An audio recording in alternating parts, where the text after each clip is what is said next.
Dry Willow, Texas, 1876.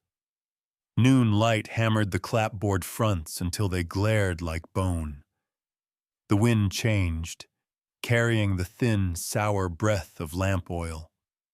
The bell over Hargreaves' door clicked a dry little note, metal on wire, quick as a cocked trigger. Boots rasped, chairs scraped back to watch. Lila Mae Carter stepped off the boardwalk, a paper sack hugged to her ribs. Flour dusted along the seam of her dress like frost against fire. Someone called her thief. She didn't flinch. But the place under her ribs remembered something she'd never said out loud. Mason Hargreave came down the steps like he owned the sun. He had a smile he saved for crowds and trouble. Clyde Rusk and Otis Bell swung wide, lazy as fence gates, and herded her back toward the stoop. The paper sack tore. Flour ghosted up, white as a lie, then settled in the red street. "I paid your father," Lila said, eyes fixed on the nail heads in the step. Anywhere else would look like defiance. Her mouth was dry and tasted of pennies. "Count your till." Mason didn't look at the till. He looked at the faces along the street, catching their agreement before he gave his. "You lifted from the box," he said. "Old man's eyes miss things. Mine don't." Otis nudged the torn sack with his boot and laughed when the salted pork slid into a puddle. Clyde knocked Lila's shoulder with the flat of his hand, a casual little shove that took her breath. The bell above the door chimed once, twice, the wire quivering like it had nerves. Dry Willow went quiet. Quiet like church. Quiet like a cottonmouth sunning itself. A woman in a yellow shawl put her hand to her throat and didn't move it. The deputy leaned on the porch post and studied his thumbnail. Lila steadied herself on the hitch rail, wood hot under her palm. She was 24 and small-boned, the kind made for disappearing. But it was the wrong day for that. She felt the heat, the open sky, every eye holding still. A fly ticked against her cheek. She left it there, right. Slow. "Don't." Her voice was steady and thin as a wire. That word opened up something mean. His hand flashed, and her head jerked. Crows went up off the livery roof in a rush of black wings. The dirt hit her palms and burned. She had been on dirt before. One winter in Shackelford County, a night fire jumped a fence row and took the Carter place in a straight line. She remembered the smell most, pitch, wool, then everything else.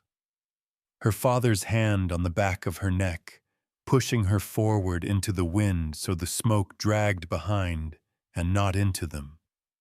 He'd said, "Keep your feet, girl. You keep your feet, or the world will keep them for you." Clyde's boot caught her ribs. Not hard, not soft.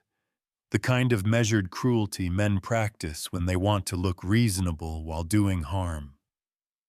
"You ain't better than the rest," he said, like he needed her to know he believed it. "I saw the take," Mason shouted for the quiet town. "She robbed us bold." Lila raised herself on an elbow and spit dust, blood, and pride. Her hands trembled. She set them flat to hide it. Someone laughed, quick and high, then coughed to make it a mistake. "Count the box," she said again, and heard how it sounded, like she thought this was about money. The wind turned. From somewhere unseen came that oil-sour thread again, thin and sharp enough to sting her nose.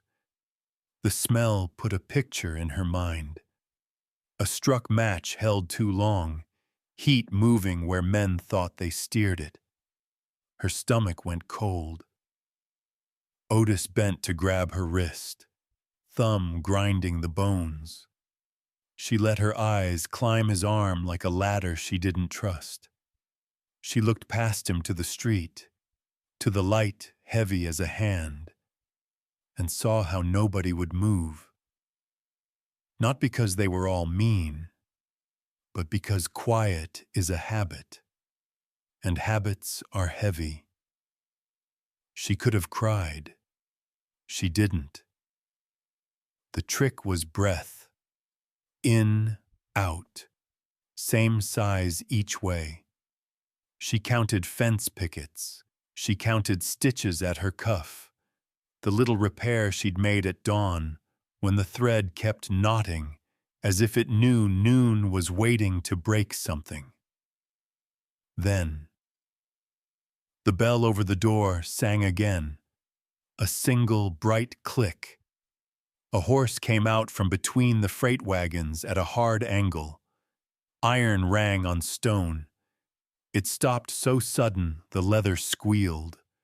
Dust climbed the rider and drew him in, the color of the street, until he stepped down and shook once, like a man coming in from rain. He was tall, wide-shouldered, skin the color of wet walnut, and he carried his quiet the way other men carried guns. He didn't say, "Excuse me." He didn't say, "What's this then?"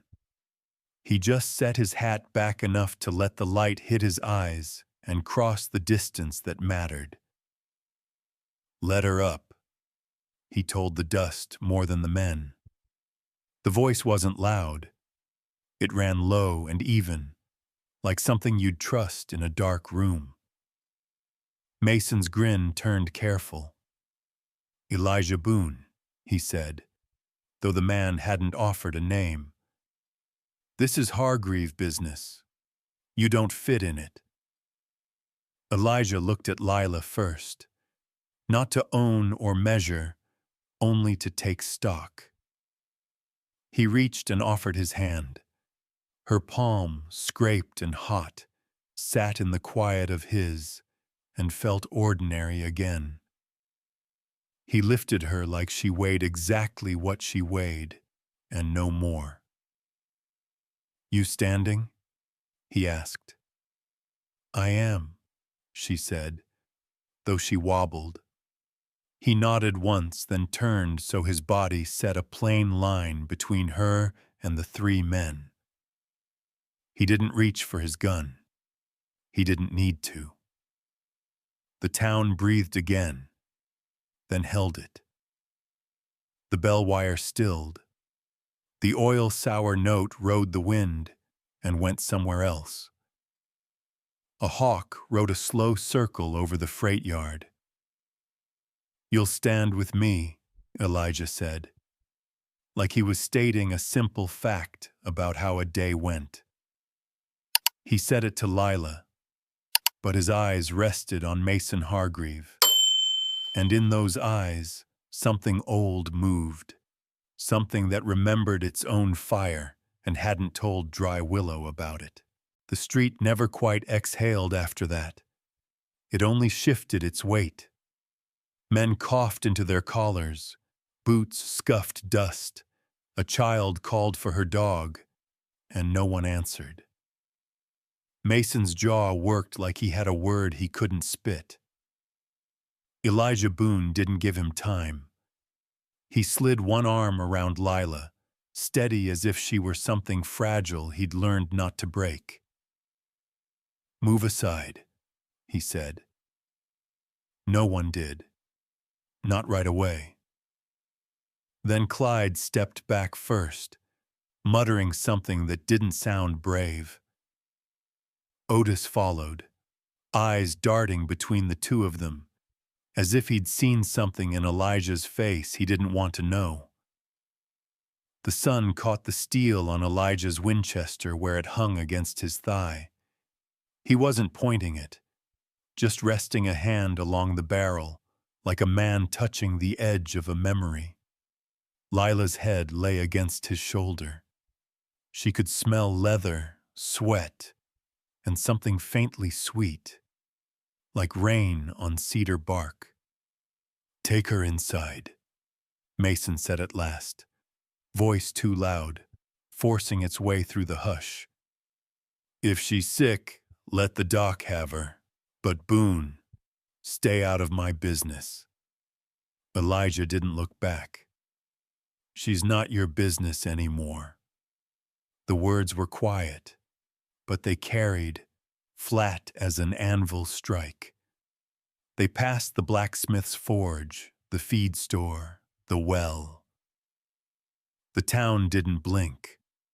Lila kept her eyes half open, pretending she was watching her own rescue from far off.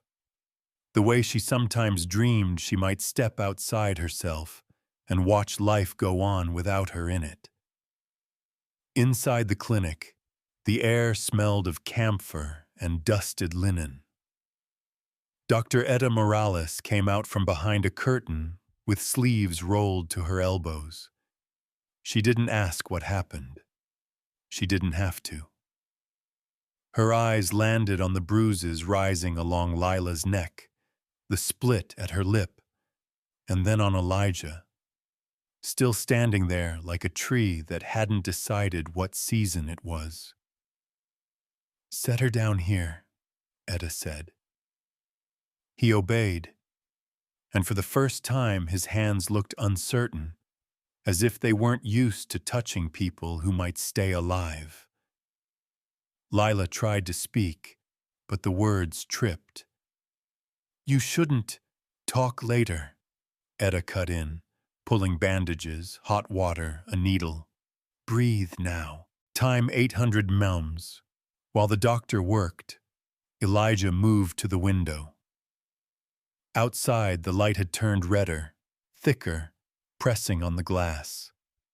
The street looked almost peaceful, like nothing had happened at all. He'd seen that look before, in Kansas, in Tennessee, after fire had done its part and left only ash pretending to be earth. He closed his eyes. For a blink, the sound of the street folded into another sound entirely. A scream caught behind a wall of smoke, a boy's hand slipping free, the snap of wood. "Don't go back in there, Eli," the sergeant had shouted. But he had, and he'd come out alone. When he opened his eyes, Lila was watching him. The lamp caught the bandage around her arm, the trembling at her throat she was trying to hide. He nodded once, to no one in particular. Etta wiped her hands. "She'll live," she said, "if she stays off her feet a day or two." Lila's answer came before she thought it through. "I can't stay." Elijah turned. "You can." "I'll bring trouble." Her voice cracked on it. "They'll burn you out." He studied her for a long moment, the way a man studies weather before choosing which road to ride. Then he said, "They already burned what I had. I just haven't built it again yet." The room fell quiet except for the ticking of a clock that didn't quite keep time.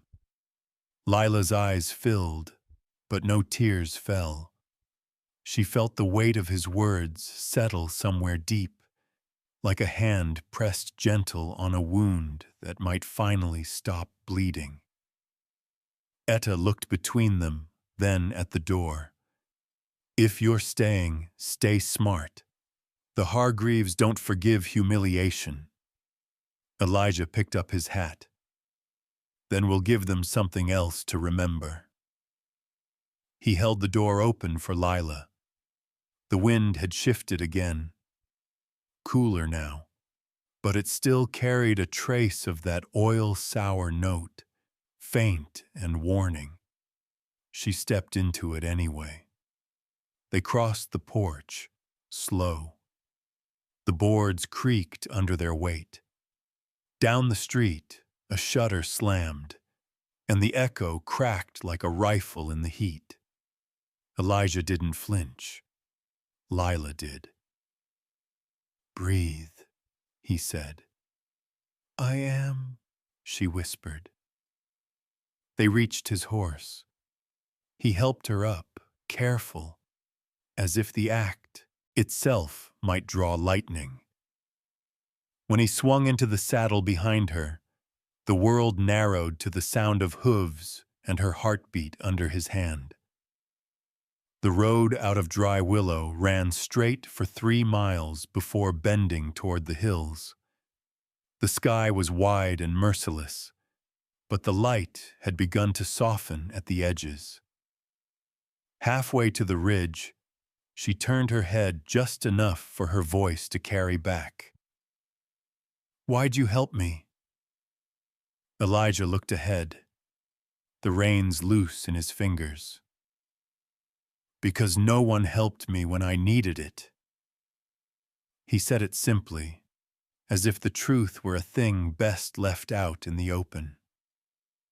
The horse's rhythm filled the silence that followed. Behind them, Dry Willow shrank to dust and colorless heat. Ahead, the land breathed wider. The sun fell lower, painting everything in long shadows. Somewhere unseen, a coyote cried once, high and thin, then was gone. Lila closed her eyes. The movement of the horse rocked through her bones, steady as a promise she didn't dare believe yet. She wanted to ask where they were going, what he meant by "stand with me," but the words stayed in her throat, tasting of smoke and salt. The trail climbed toward the hills. The light broke against the saddle horn. Elijah's voice came quiet over her shoulder. "Hold on. Just a little longer." And for the first time that day, she did. The land rolled open before them, dust, stone, and a line of mesquite that shimmered silver when the wind passed through. Dusk came quiet, the kind that hides its color under the skin of the world. Elijah's horse, a tall bay with a patient stride, carried them past a stand of juniper trees where the air smelled sharper, cleaner. "You can rest soon," he said. Lila didn't answer. Her body ached in ways she didn't have names for. She watched his hand steady on the reins, dark against the pale light. It felt safe, but she didn't trust safety yet. The trail narrowed, then opened again onto a shallow valley where a small ranch lay folded between ridges. Fences stitched the land, and lanterns burned low along the porch rail. Smoke from a kitchen fire curved into the cooling sky. "This is your place?" she asked. "For now," Elijah said. He helped her down, his hand careful at her elbow. The yard smelled of horses and wood smoke. In a corral, a mare shifted and nickered, and from behind her stumbled a foal. Still uncertain on its legs, its coat the color of morning ash. Lila stared, the corners of her mouth softening despite the pain. "She's new," Elijah said. "Born 2 days back. I call her Juniper." The name fit. The foal blinked at her and made a small sound, as if greeting something familiar in a stranger. Inside, the cabin was plain. Table, 2 chairs, a cot by the window, and a small iron stove that held onto its warmth. Elijah stoked the fire, laid out bandages, poured water into a tin basin. His movements were steady, unhurried, like someone who'd learned patience the hard way. "You hungry?" he asked. "I don't know," Lila said. "Try." He set cornbread and beans on the table, the kind of meal that asked for no conversation. She ate slow, tasting salt, heat, and something like comfort she didn't remember owing anyone. Afterward, she sat near the stove. The fire popped softly, a rhythm almost human. Elijah took down a carbine from the wall, checked the chamber, then leaned it within reach. "You keep it loaded?" she asked. "Safer that way. Out here, you can't afford second thoughts. Who do you expect?" He looked toward the window. "Nobody I want to see." The silence that followed wasn't empty. It carried the hum of insects, the ticking of wood cooling on the stove, and beneath it all, the quiet pulse of two people trying not to notice the same thing. How easily calm can turn to need.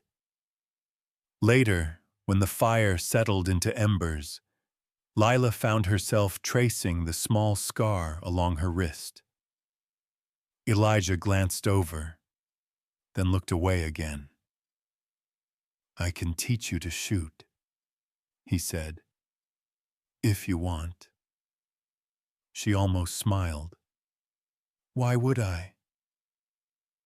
"So next time someone calls you thief, you decide how the story ends." He said it without edge, almost gentle. Something in his tone made her chest tighten. She turned back to the stove, watching a coal crack open, red heart showing before dimming again. When he stepped outside to check the horses, she followed him to the porch. The night smelled of rain that might come or might not. Fireflies blinked near the trough. He leaned on the rail, hat low, the lamplight brushing his jaw. "You don't have to stay," he said after a while. "Once you're strong enough." "I know," she said. "But where would I go?" "Wherever the road points." Lila looked out over the dark ridges. "Every road I've known ends the same." Elijah's eyes shifted toward her, the faintest sadness there. "Then maybe you need a new one." She didn't answer. The mare snorted, and Juniper wobbled closer to the fence, curious. Lila knelt, held out her hand. The foal's breath touched her fingers, warm, uncertain, alive. It was the smallest kindness she'd felt in months. Something inside her loosened, just enough to breathe. That night, when Elijah spread a blanket on the cot and told her to take it, she shook her head. "You'll need rest, too." "I'll manage," he said, pulling another blanket from the trunk.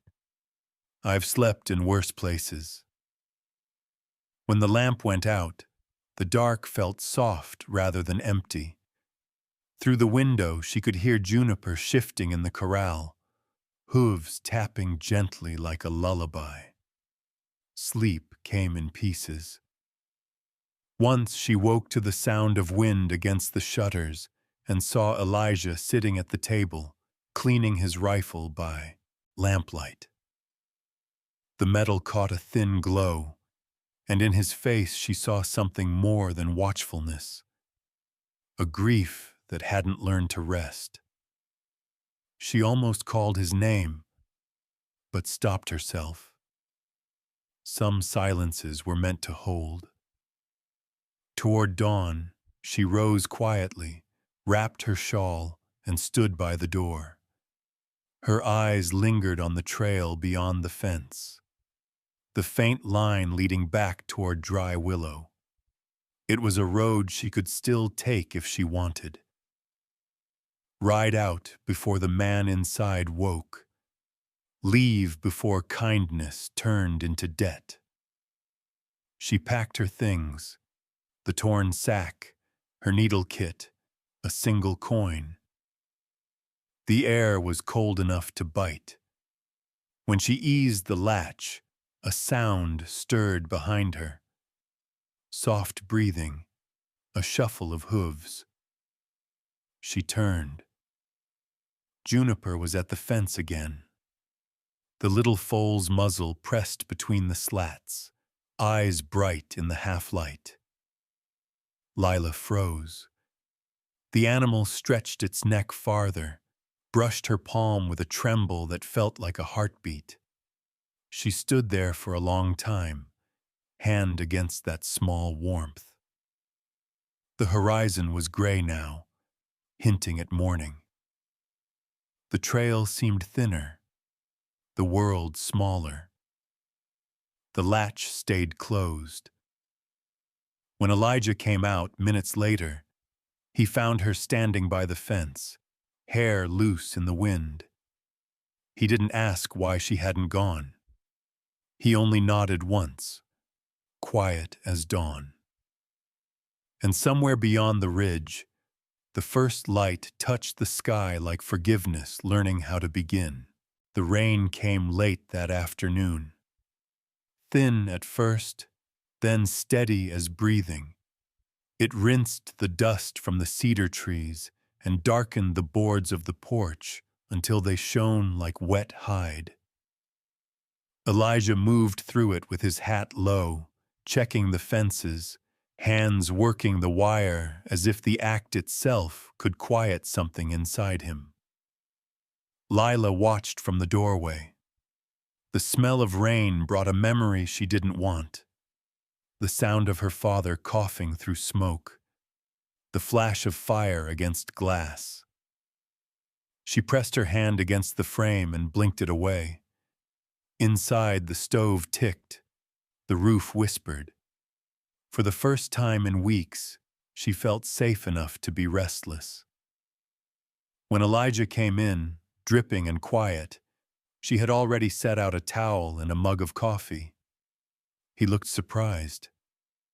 "You didn't have to." "I know."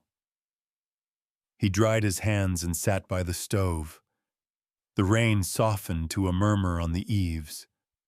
For a long while, neither spoke. Outside, the mare nudged Juniper closer to the barn, mother and foal moving like one creature with two hearts. "You said once you'd been burned before," Lila said finally. "Was it a fire?" He didn't look up. "Yes." "Here?" "No. Somewhere that doesn't matter anymore." She waited. He let the silence sit a bit longer, then sighed. The kind of sound that comes from bones, not lungs. "I had a brother once," he said. "Quincy. Younger by 2 years, louder by 10. We joined the Pinkertons together.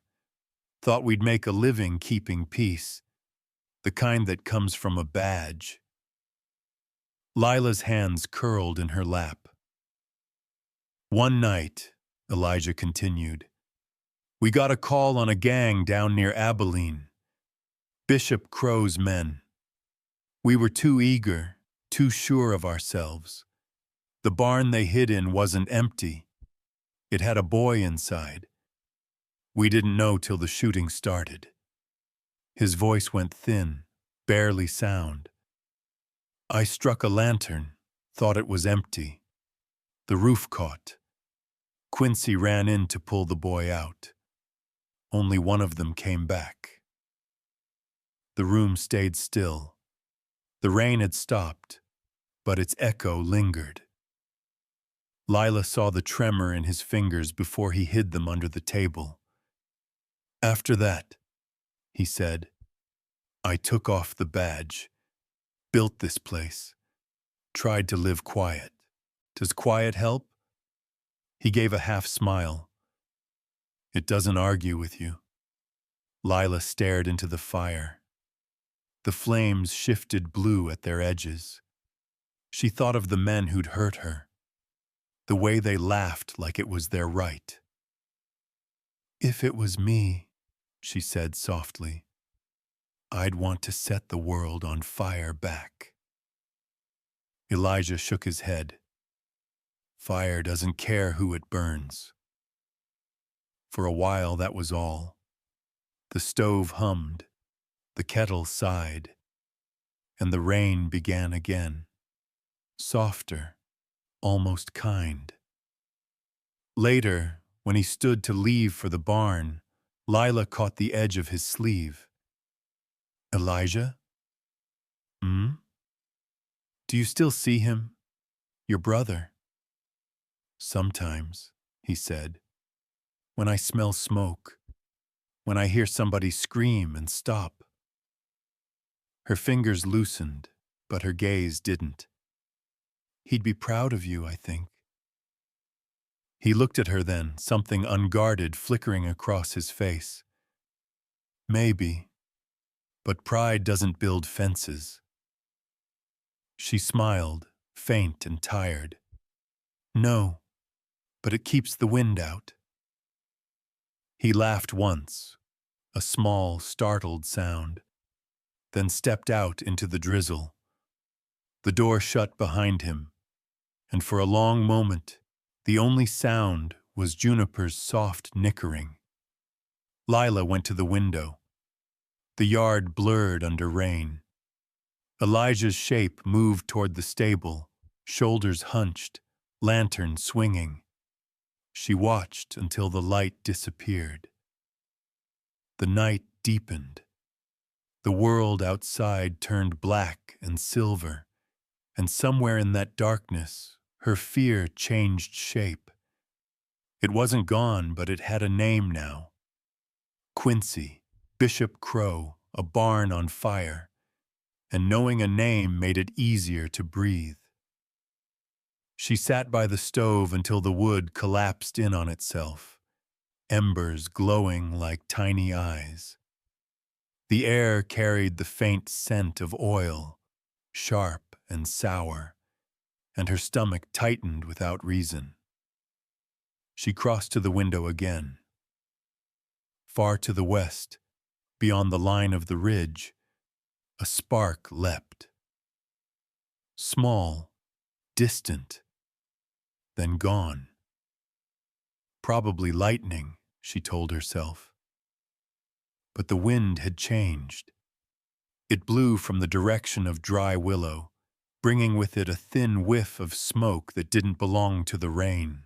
Lila drew the shawl closer, around her shoulders. She couldn't see Elijah anymore. Only the dark shape of the barn and the soft shifting of the horses inside. When the next flash came, she almost missed it. A flicker near the horizon, low and deliberate, like an eye opening where no eye should be. The sound followed a few heartbeats later, faint and hollow, like a door closing miles away. She turned toward the bed, but didn't lie down. The lamp flame jumped, stretched thin, and steadied again. Somewhere out in that wet darkness, something had started to move. Night hung thick over Cedar Draw, the kind that swallowed distance and made every sound feel closer than it was. The rain had ended, but the air stayed wet, smelling of soil and cedar sap. Lila lay awake, listening to the creak of the rafters and the slow, steady rhythm of Elijah's boots outside as he made one last round of the fences. Each step landed like a heartbeat she could count on, until it stopped. Silence filled the gap he left. Then something else. A noise too soft to belong to him. The faint scrape of metal against wood. She sat up, heartbeat tripping. The lamp flame wavered. Juniper nickered from the barn. A quick, high sound that cut through the dark. Lila crossed to the window. The yard looked wrong. The horizon had lost its edge. The night was moving.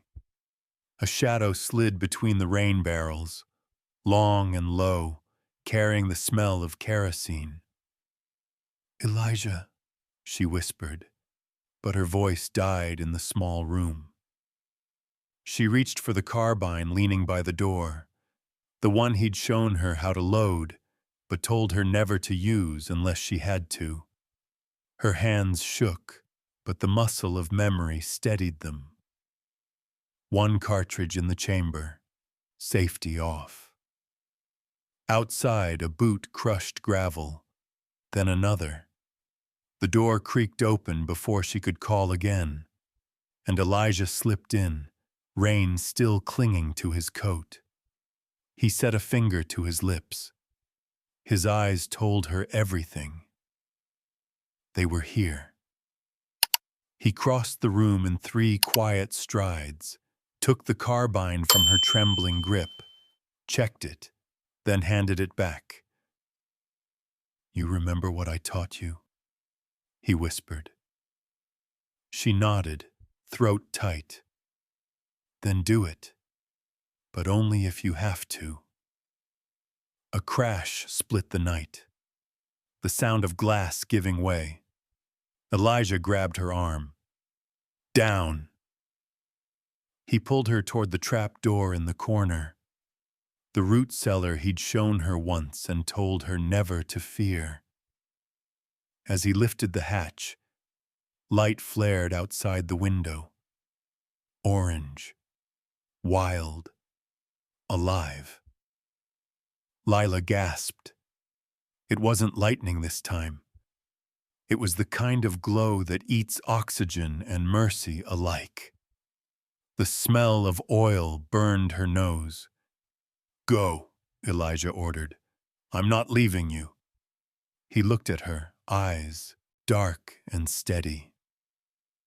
"I'll be right behind." She climbed down into the damp earth, clutching the rifle to her chest.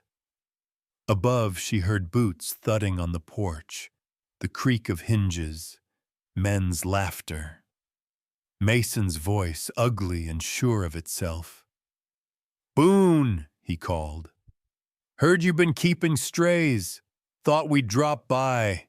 Light the way." Elijah's reply came low, even. "You're trespassing, Hargreave."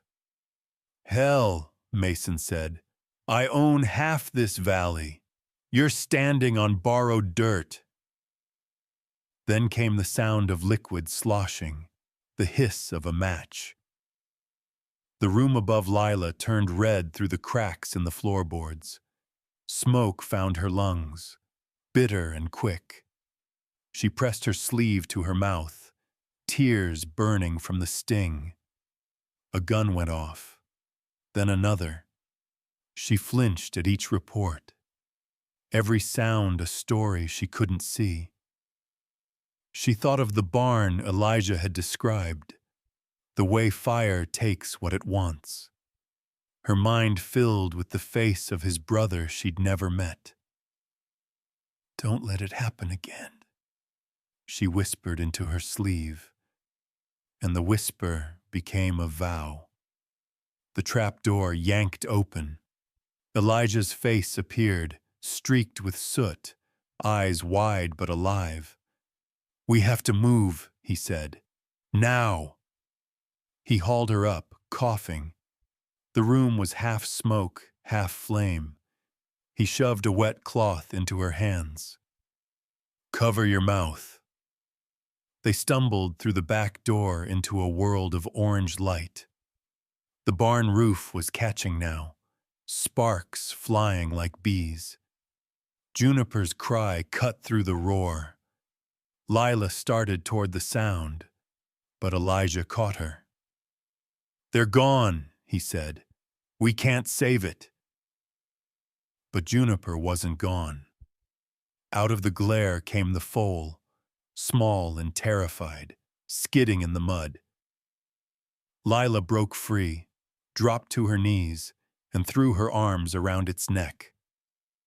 "I've got you," she said, not sure if she was speaking to the animal or to herself. Elijah fired once into the night, then twice more, forcing Mason's men back. The shots echoed off the ridge, chased by wind. "This way," he shouted. "Time 700 mims." He pushed the barn door open wide enough for the mare and foal to bolt through.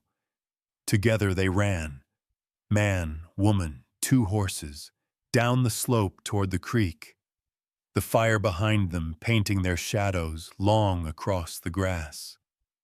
The heat licked at their backs. Sparks drifted, finding the hem of Lila's shawl. Elijah tore it free, flung it aside, and caught her by the waist when she stumbled. They reached the water's edge. He turned, breath ragged. The cabin was a pillar of light now, collapsing in on itself, sparks rising like ghosts. Mason's laughter floated down from the ridge, cruel and small. Elijah leveled the rifle, but didn't fire. "Not tonight," he muttered. "Not this way." He grabbed Lila's hand and splashed into the creek, cold cutting through the smoke. The mare followed, Juniper close behind, hooves striking spray that glowed in the firelight. When they reached the far bank, Elijah turned back one last time. The ranch he'd built was burning. The place he'd chosen for quiet now roaring its anger to the sky. He watched until the roof fell, the sound of it like a gunshot too close to the heart. Lila touched his arm, shaking, smoke still rising from her hair. "Elijah, you're home." He didn't answer. His jaw worked once before he found the words. "Home's where you keep breathing." The flames threw their faces in wild color, red, gold, and something between. Behind them, thunder rolled far off, too late to matter. Ahead, darkness stretched wide and waiting. Elijah lifted his head toward it. "We ride north," he said. "Cotton Ridge. There's law there, or something close." Lila followed his gaze. She couldn't see any lights, only the endless dark and the faint glimmer of stars trembling like hope that refused to die. "Will they come after us?" she asked. "They already have." He mounted, reached a hand down. She took it, her fingers black with ash. The foal whinnied beside them, eager and scared. "Hold on," Elijah said. "We're not done standing yet." They rode into the night, chased by the sound of a house dying, chased by their own ghosts.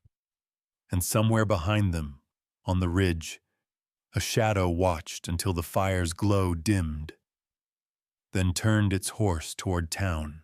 The fire followed them longer than it should have. Even after the last ember fell behind the ridge, the night still smelled of it. Wood, oil, and something older, like a memory that refused to cool.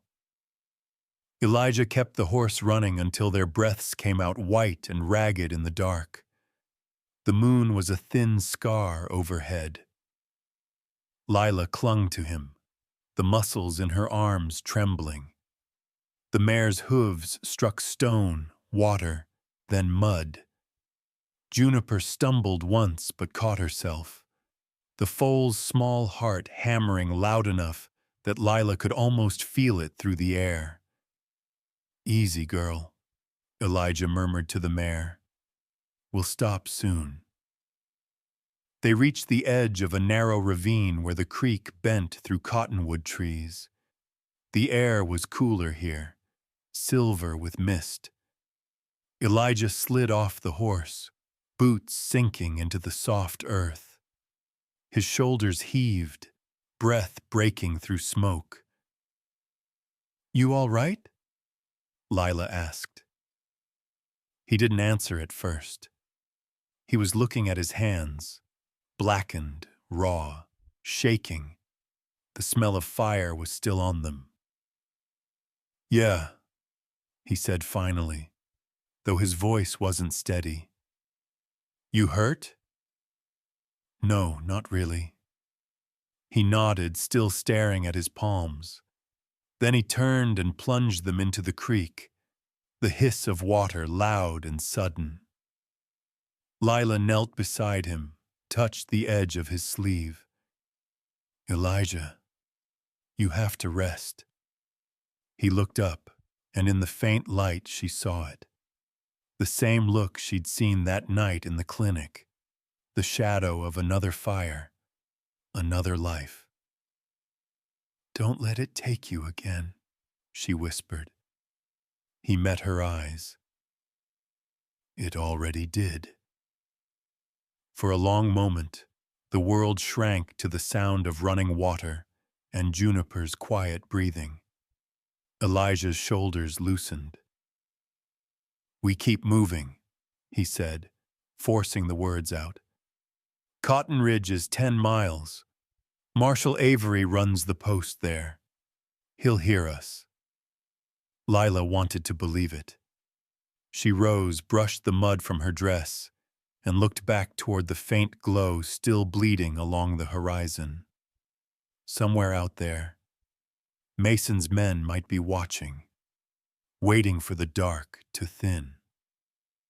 "Will they follow?" she asked. "If they think we lived," Elijah said, "and they're not the kind to believe ghosts."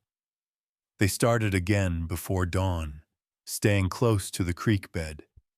Mist clung to their clothes, softening every sound. Lila rode with Juniper tied close, the foal's steps uncertain, but growing steadier with each mile. By sunrise, her legs were numb and her mind near empty. Every few minutes she'd glance back. Nothing but fog. Still, she couldn't shake the feeling that the fire had learned to walk behind them. Around midday, they reached a flat stretch where the land opened wide and bright. Cotton Ridge lay ahead, a scatter of roofs catching the early light. For the first time, Lila let herself exhale. They crossed the last hill and saw the marshal's outpost, whitewashed boards, a flag faded by dust, a single lantern still burning at the door. Elijah slowed his horse, then stopped altogether. "You think he'll help?" Lila asked. "He used to," Elijah said, "before men like Hargreave bought his silence." He dismounted, his movements careful, as if every step might break. Lila followed, her knees weak. When they reached the porch, Elijah rapped twice on the door. It opened slow. Marshal Tom Avery stood there, gray at the temples, eyes sharp but tired. He took one look at Elijah, then at Lila, and stepped aside. "You look like the devil's own work," he said. "Close enough," Elijah replied. Inside, the office smelled of tobacco and dust. A map of the county hung on the wall, corners curled. Avery poured water into a tin cup and handed it to Lila. "Tell me what happened." She told him quietly, simply. The accusation, the beating, the fire. By the end, her voice had thinned to almost nothing. Elijah stood beside her the whole time, silent, jaw tight. Avery ran a hand over his face. Hargreave won't stop. You humiliated him. He'll want the rest. Then we finish it, Elijah said. Avery looked at him for a long time. You sound like the man you used to be. Maybe, Elijah said, but I'm not that man anymore. I'm tired of fire. A pause. The marshal nodded once, slow, as if something inside him had turned. All right. You stay here tonight. I'll call for Dr. Morales to tend your burns. Then we talk about what comes next. Relief came so sharp it hurt. Lila sank into the nearest chair, trembling. Elijah's legs gave out a little too, though he pretended they hadn't. Outside, the sun lifted higher, burning away the mist. For the first time in days, there was no smell of smoke, only dust and horses and the clean bite of morning. Lila looked at Elijah. His hands were still shaking, but his eyes had steadied. You did it, she said softly. He shook his head. We just got out. Avery set down his cup. Sometimes, that's all a day asks of you. Lila wanted to smile but couldn't quite. Instead, she leaned back, feeling the ache of every mile behind them, the echo of every scream that hadn't left her head. Outside, a wagon rolled past. The iron wheels hummed over the dirt, slow and steady, like a promise they hadn't earned yet. Elijah glanced toward the window, where light spilled across the floor. It's not over, he said. No, Lila answered, but maybe it's changing. For a moment, the two of them sat in the quiet, not as fugitive and savior, but as two people learning how to breathe again. Then came a sound from outside, a hinge creaking, a boot scraping on the step. Avery's hand went to his gun. Easy, he murmured. Through the doorway, a figure appeared, face half in shadow. Marshal Avery? The voice drawled. Got a message from Dry Willow. Thought you'd want to hear it yourself.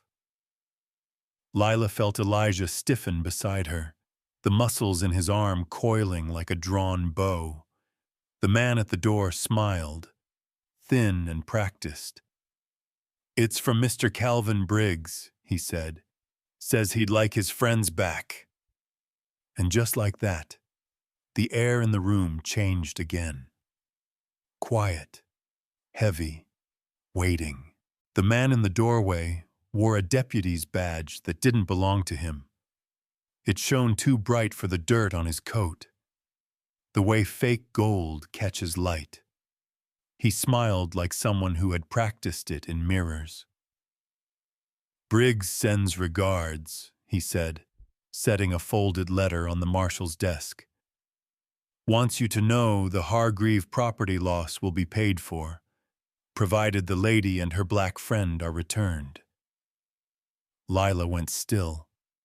Elijah didn't move either, but the room seemed to lean around him. The marshal's eyes shifted from the letter to the man, then to Elijah. You tell Calvin Briggs, Avery said quietly. This office doesn't do collection work. The man chuckled. You sure?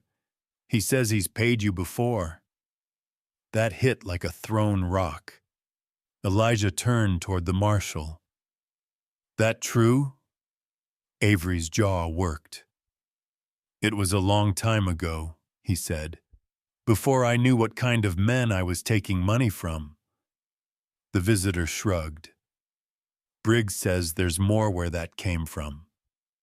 Elijah stepped closer, his shadow swallowing the man's. You got a horse waiting? Yeah. Good. Ride it back. Tell Briggs he can keep his money. and tell him, if he comes himself, he better come clean."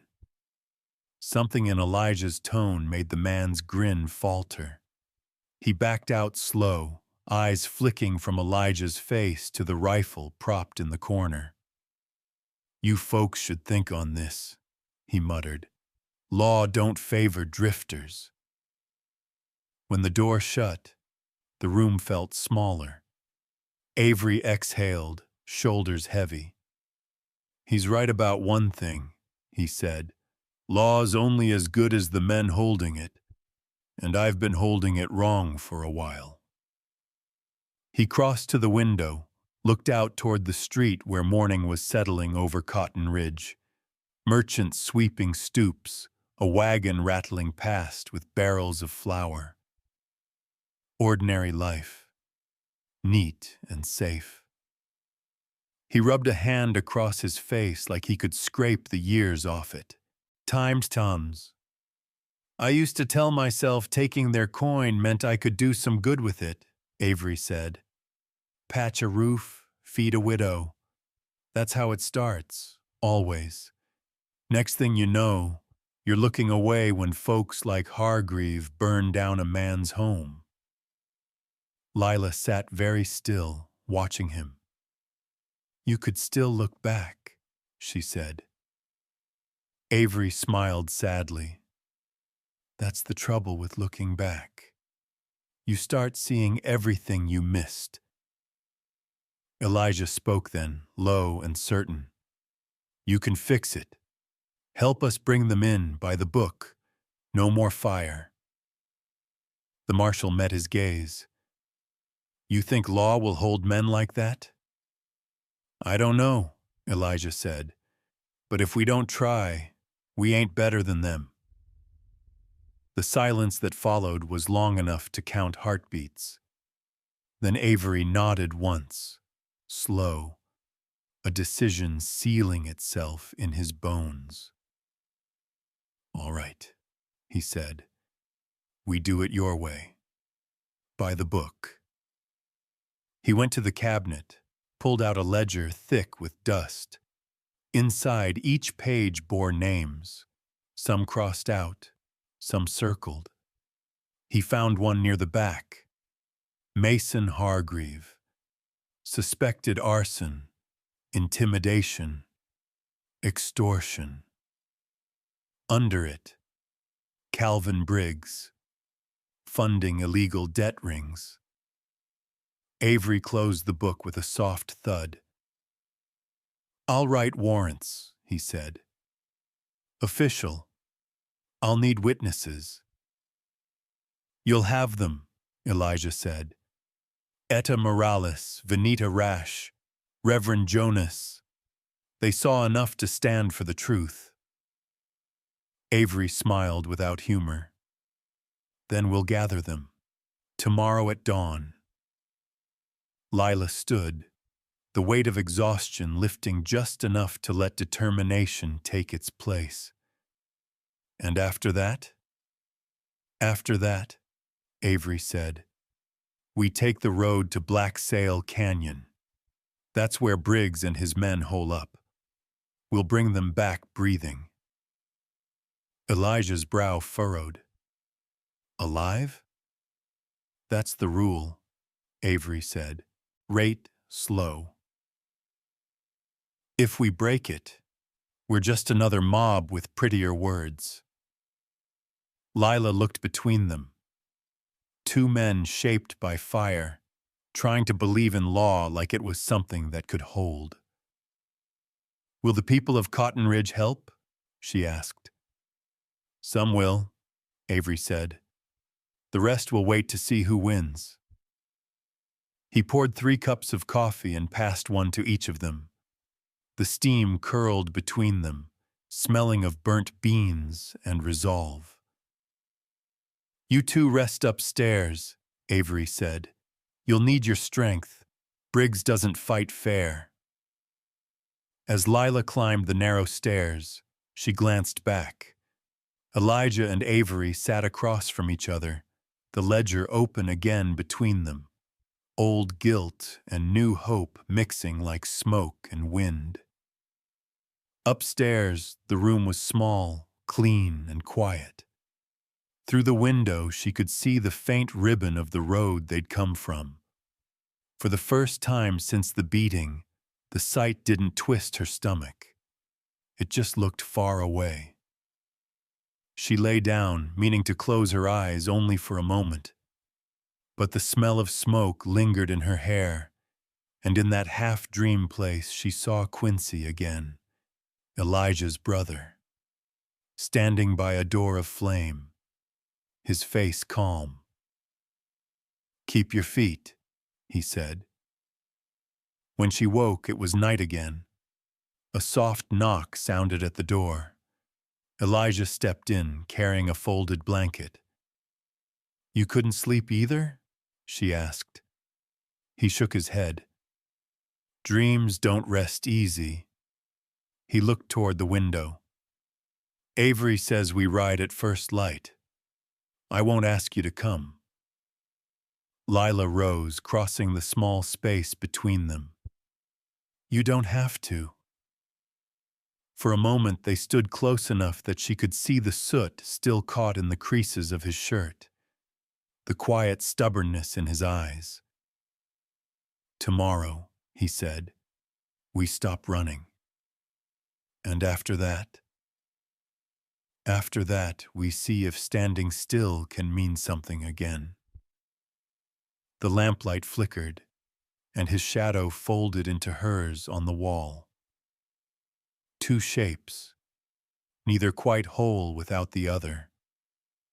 Downstairs, a floorboard creaked. The marshal's voice drifted up, low and steady, reciting names to himself. The sound was a kind of prayer. Outside, the wind changed again. It carried no scent of smoke this time, only the dry promise of dawn on its way. Dawn came thin and pale, the kind that didn't promise warmth. The town still slept, roofs outlined in frost, chimneys coughing the first smoke of morning. Inside the marshal's office, the air smelled of ink and cold coffee. Elijah leaned over the desk while Avery wrote, his pen scratching out the names that had poisoned the valley for too long. "Official warrants," Avery said, signing the last one. "If Briggs or his men resist, the law allows lethal force, but I'd rather not bury them. We're not grave diggers."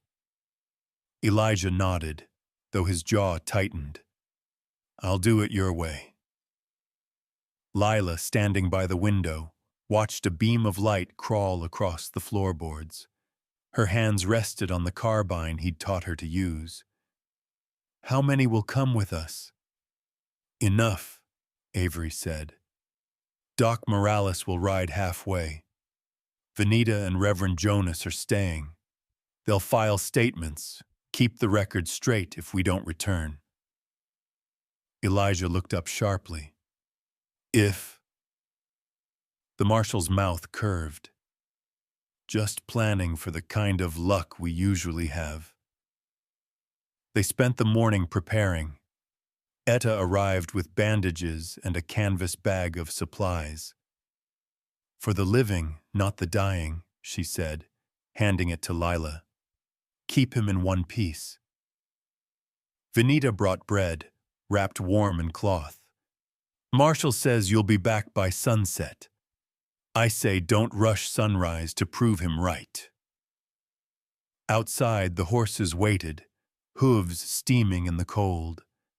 Juniper pressed close to her mother, tail flicking. Lila ran her hand down the foal's neck, whispering words that had no sound. Elijah watched her with a quiet kind of pride, the kind that didn't need saying. Before they mounted, Avery unfolded a rough map on the porch rail. "Black Sail Canyon," he said, tapping a long finger along the ridgeline. "Two ways in, the main pass and a southern rim. They'll expect us from the front. We'll use both. Elijah studied it, memorizing distances. I'll take the rim with Lila. You lead the pass. Avery nodded. Signals 3 shots, spaced even. Got it. As they saddled up, the marshal's voice lowered. You ever think about what happens after this, Boone? Elijah adjusted his cinch strap. I try not to think that far. Well, think now, Avery said. You walk into that canyon with hate in your hands, you'll come out with nothing. Leave vengeance in the dust. Elijah met his eyes, steady. I've got enough ghosts to carry. They rode out before the sun cleared the hills, a small line of riders cutting through the frost. The road wound north, fields giving way to rock.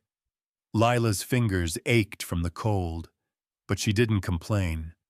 She matched Elijah's pace, learning the rhythm of his horse's breath, the quiet strength in his posture. Midway to the canyon, they stopped by a stream. Elijah dismounted and filled their canteens. Lila knelt to wash her hands, watching the water run clear. Feels strange, she said, to be chasing justice instead of running from fire. He smiled faintly. You learn to stand by inches. Law's no different. Do you trust it? Not yet, but I'd like to try. The wind lifted her hair, cold and wild. She looked at him across the water. If this goes wrong, what do you want remembered? He paused. That I tried to stand right this time. She nodded, tucking that away like a small stone in her pocket. By midday, they reached a rise overlooking the canyon. Black sail spread below them, a wound in the earth carved by time and greed. Shacks and tents dotted the floor, smoke curling from fires where Briggs's men warmed their hands. Elijah studied it through the scope of his rifle. Too many for a straight fight. That's why we brought the marshal, Lila said. Yeah, he murmured. But law only works if they let. They led their horses into the shade of a rock outcrop. Elijah showed her again how to load, how to breathe. In through your nose, out slow through your mouth. Let the sight rest, not chase. She mimicked him, steadying the barrel. Like counting fence pickets, she said. He smiled, the first real one she'd seen. Exactly. When they rested, he reached into his coat and pulled out the handkerchief she'd mended days ago, folded neat. He tucked it into his shirt pocket. Guess I'll carry something of yours into the fight. Her cheeks warmed. For luck? For reminder. Of what? He looked at her then, eyes calm as morning. That some things are worth protecting without burning the world down. They sat in the quiet that followed, the wind sighing through the stones. Below, a dog barked. Men laughed, the sound brittle and unaware. As the sun began to tilt west, Avery's distant riders came into view at the canyon's mouth. Elijah stood, slung his rifle, and offered Lila his hand. You ready? She took it, gripping tight. If we fall standing. He nodded once. Then let's go find the truth. From the rim, they could see everything. The red of the cliffs, the gray of smoke, the hard glint of guns. Elijah inhaled, slow and deep, like a man steadying his soul. Then he glanced up at the pale sky, whispered something she barely caught. No more fire. Below, 3 rifle cracks echoed, measured, even, a sound that cut through the valley. The signal. Elijah swung into the saddle. Now, he said. They rode down the slope, dust rising behind them like the first breath of a storm. The canyon waited, holding its own kind of silence, one that promised to remember every name spoken inside it. The canyon opened beneath them like a mouth too old for mercy. Wind moved through it, slow and hollow, carrying the dust of men who'd come here thinking they could own something permanent. From above, Lila saw the camp, rows of tents, a half-built corral, wagons tilted on their axles. The smoke from their cook fires climbed straight up, as if even the air didn't want to stay long. Elijah lay on his stomach at the rim, glassing the valley through the scope. There, he whispered. That's Mason. Beside him, Clyde. Otis by the water barrels. And the tall one, Crow. Lila followed the line of his finger. Bishop Crow stood near a stack of crates, coat black against the rock, head bare. His hair was the color of iron and arrogance. Even from this distance, his movements had the surety of a man who'd never once thought the world might tell him no. Elijah adjusted the scope, then set it down. Marshals moving in from the pass. Below, a faint glint of sunlight winked off metal. Avery's riders, easing into position. Lila's pulse thudded in her ears. How many with him? 4, Elijah said.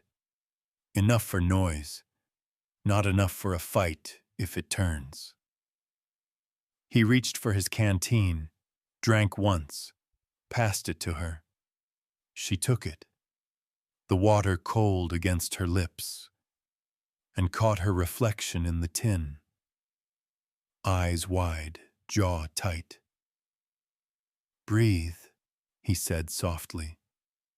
Same rhythm we practiced. She did, though it took effort. They waited. The canyon held its breath. Down below, Crow bent to light a cigar, the spark flaring like a signal. Elijah's muscles tightened. He's getting ready to move, probably to meet Briggs. He's here? Elijah nodded toward a line of horses tied near the bluff. Briggs doesn't get his hands dirty. He sends others. But I'd bet he's watching from somewhere close. Lila scanned the ridge opposite them, but the sun made it hard to see. The cliffs shimmered, heat and distance bending them out of shape. Still, she felt it, that sense of being seen. What happens if they don't surrender? She asked. Then the law will still speak, Elijah said, and we'll decide if anyone listens. He checked his rifle again. Movement slow, deliberate. The barrel gleamed dull in the light, scarred but reliable, like him. Lila kept her eyes on the camp. A pair of men dragged a sack toward the fire pit, laughing. The sound floated up the rock wall, thin and cruel. I hate this place, she murmured. So do they, Elijah said. They just don't know it yet.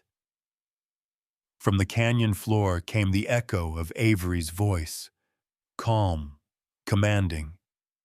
This is U.S. Marshal Tom Avery. You're surrounded. Lay down your weapons and step forward. The men below froze, For a moment, the world held perfectly still. Then Crow turned his head, smiled, and said something they couldn't hear. The next instant, a rifle cracked from the canyon wall, sharp and flat. A puff of dust burst inches from the marshal's hat. "They're firing," Lila said. "3 shots," Elijah muttered. "Signal time." He raised his hand, counted under his breath. 1, 2, 3, then squeezed the trigger. The echo rolled through the canyon like thunder off iron. Below, chaos bloomed. Briggs's men scrambled for cover, bullets sparking against stone. Avery's riders returned fire from behind the wagons. "Stay low," Elijah told her. "Wait for my mark." She crouched beside him, heart hammering so hard it blurred her hearing. Crow moved fast for an older man, barking orders, dragging Mason toward the bluff. Elijah tracked him through the scope, but the angle was bad. "I can't get a clean line," he said. "We have to shift." He grabbed her hand and pulled her along the rim, boots scraping loose gravel. The rock edge broke off into a narrow ledge barely wide enough for one horse, but they crawled it on hands and knees. Below, gunfire flared again. Avery's men were pinned. Lila saw one of them fall. Not dead, maybe, but hurt bad. Her stomach twisted. "Elijah," she whispered, "they're going to kill them." He didn't answer. His face was hard, distant. The look of a man fighting not to fall back into the place fire once owned. "Look at me," she said. "Don't go there." He blinked, the sound of her voice pulling him back. "I'm here." They reached a higher point where the wind cut sharp across the cliff. Elijah dropped to one knee, lined up the rifle, and sighted down. "Avery's pinned. We draw their fire so he can move." "How?" He pointed to a stack of empty barrels near the edge of the camp. "Shoot there. Hit one, the noise will turn them." Lila nodded, set the butt of her rifle against her shoulder, and aimed. Her hands trembled only once. She fired. The shot slammed through the barrel, echoing loud and hollow. Heads snapped up. Shouts rose. Crow cursed and spun, pointing toward the ridge. Bullets chased dust near their boots. Elijah fired back, precise and patient, forcing the men into cover. The noise filled the canyon, thunder layered on thunder. Down below, Avery's voice cut through again. "Hold your fire! Drop it now!" Something in his tone, the kind that comes from men who've lost too much already, carried even over the chaos. One by one, the rifles lowered. Crow's didn't. He grabbed Mason by the collar, dragging him backward toward the canyon wall. "Damn it," Elijah hissed. "He's running for the upper trail." "Then we cut him off," Lila said. They scrambled higher, lungs burning, the world shrinking to rock, heat, and heartbeats. Above them, a hawk circled once, its cry lost to the wind. By the time they reached the rim, the canyon below was still echoing with surrender. Voices raised, chains clinking. But ahead, toward the east ridge, Crow's shadow moved fast, Mason stumbling behind him. Elijah wiped the sweat from his face, lifted his rifle, and looked at Lila. "This ends on the ridge." She nodded, breath shaking but steady. "Then let's end it right." They started toward the edge, the wind keening between the rocks, carrying the smell of gunpowder and dust. And somewhere far behind them, 3 echoes of Avery's voice rolled through the canyon floor, not calling for blood, but for witnesses. Wind clawed at the ridge, cutting cold across Elijah's face. Ahead, Bishop Crow dragged Mason by the collar, pistol in hand, moving fast toward the cliff's edge. The world narrowed to stone, dust, and distance, the kind where one wrong breath could kill you. "Stop!" Elijah shouted, voice breaking the wind. Crow turned, the grin thin as a knife. "You again," he said, "still pretending to be law." Elijah raised his rifle, slow. "It's not pretending," he said quietly, "if you mean it." Crow pulled Mason closer, pressing the barrel to his throat. "Drop it, Boone, or this one dies. You'll have another ghost to pray over." Lila's voice came from behind, steady despite the tremor in her hands. "You've had enough blood." Crow swung the gun toward her. "Stay out of this." Elijah moved a step forward, the wind catching his coat. "She's already in it," he said quietly. "Same as me." For a breath, everything stilled. Then Elijah lowered the rifle, just enough to look unready, and Crow took the bait, shifting his aim. The shot came quick, grazing Elijah's shoulder. Pain flared hot, but he was already moving. He slammed into Crow, sending both men to the ground. The gun spun away, clattering across rock. They fought close, brutal, the kind of fight without words or mercy. Crow's elbow split Elijah's lip. Elijah's fist answered in kind. Lila could only watch, breath locked in her throat. When the two rolled near the cliff, she ran forward, shouting his name. Crow tried to draw the knife at his belt, but Elijah caught his wrist, forcing it down. Their faces were inches apart. "You can't wash fire off your hands," Crow hissed. "Time 500 mems."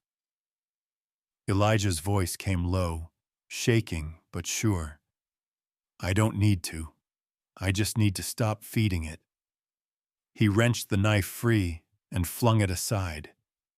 Crow went limp, gasping. For a heartbeat, Elijah stood over him, the rifle within reach, vengeance close enough to touch. Then Lila's hand brushed his arm. "Don't," she whispered. "Not this way." He let the weapon fall. Moments later, Marshal Avery and his men reached the ridge. "Alive?" he called. Elijah nodded. "All of them." Avery's jaw eased. "Good. Then maybe law still means something." As the cuffs snapped shut around Crow's wrists, Lila turned to Elijah.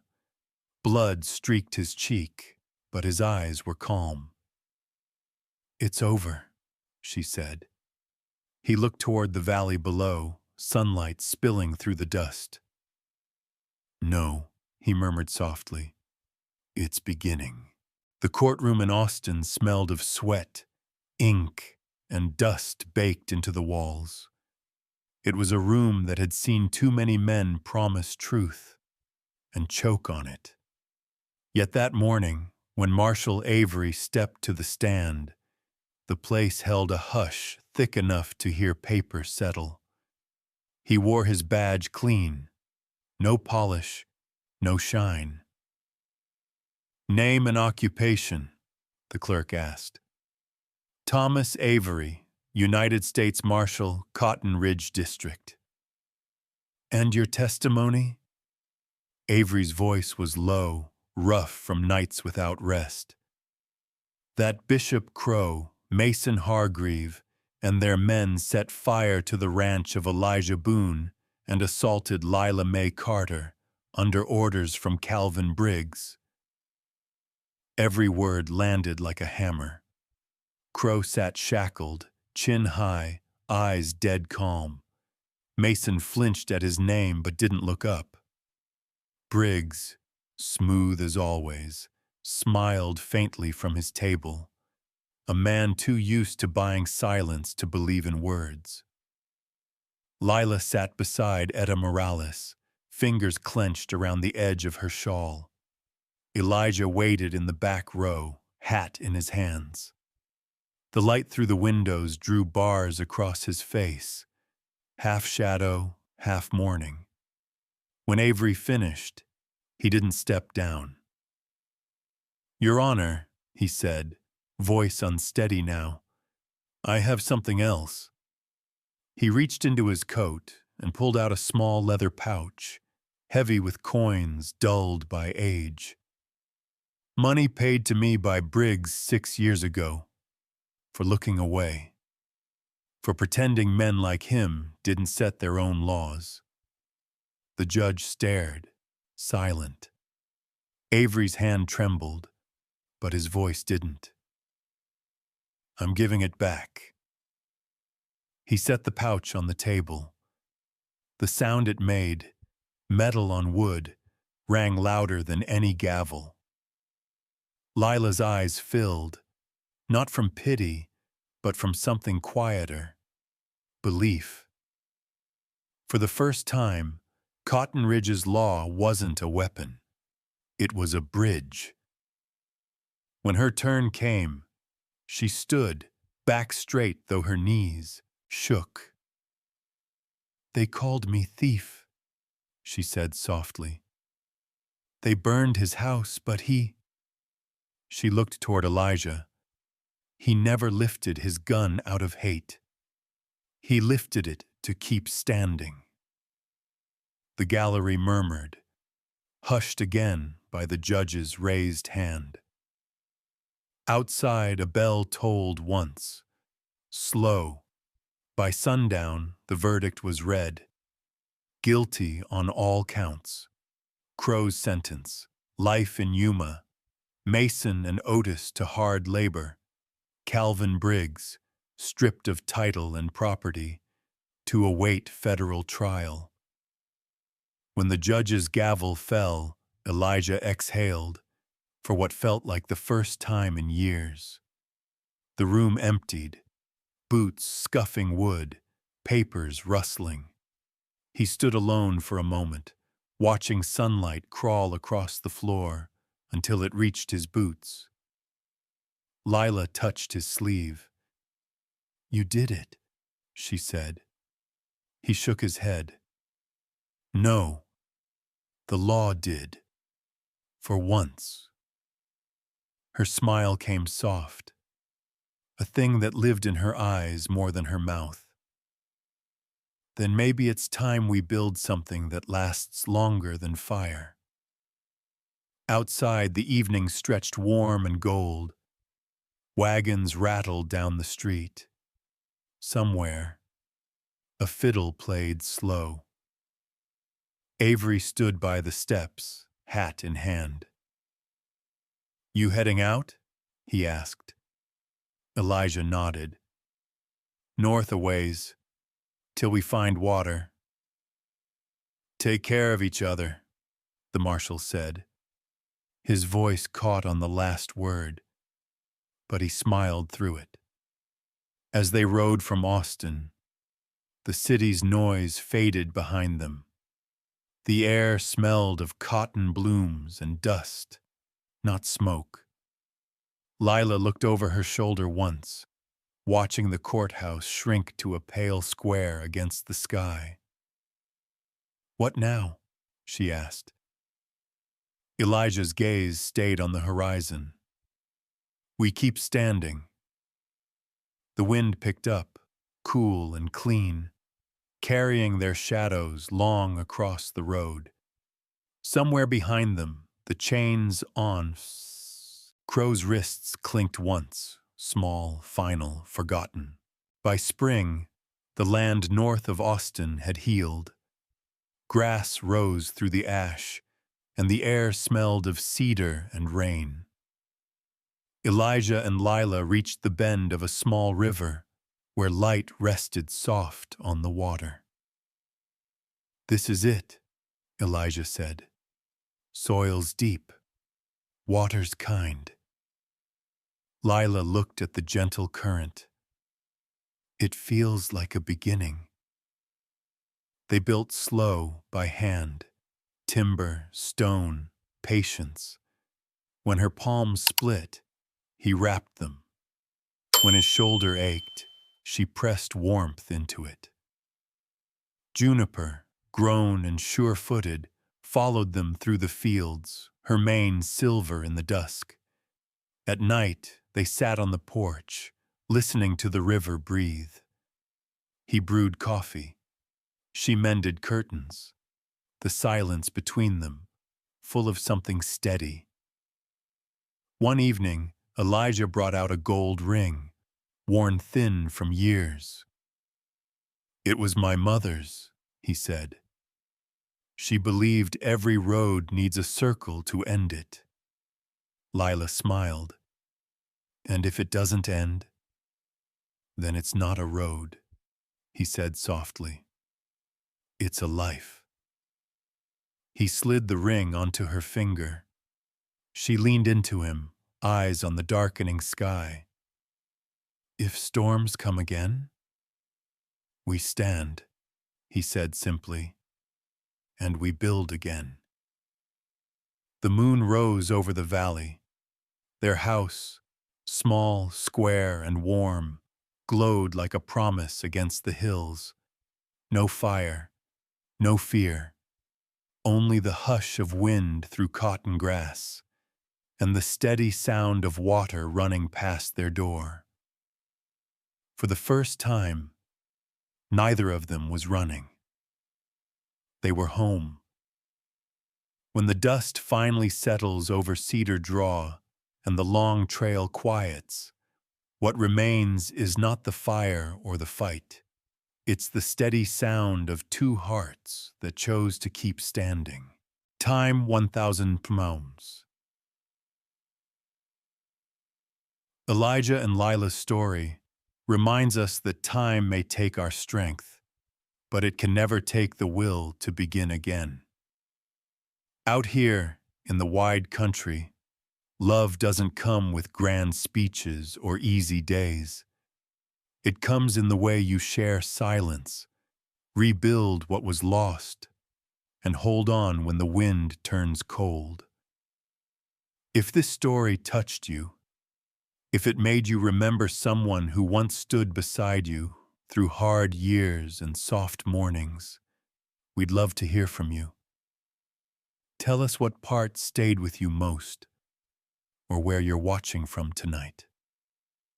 Your words keep these Western tales alive, just as the old songs kept campfires burning long after the riders moved on. So take a moment, dear friends. Tap that like, subscribe if you haven't yet, and ring the bell so you'll know when the next story rides in. Until then, may your roads stay gentle, your coffee warm, and your heart steady beneath the endless western sky.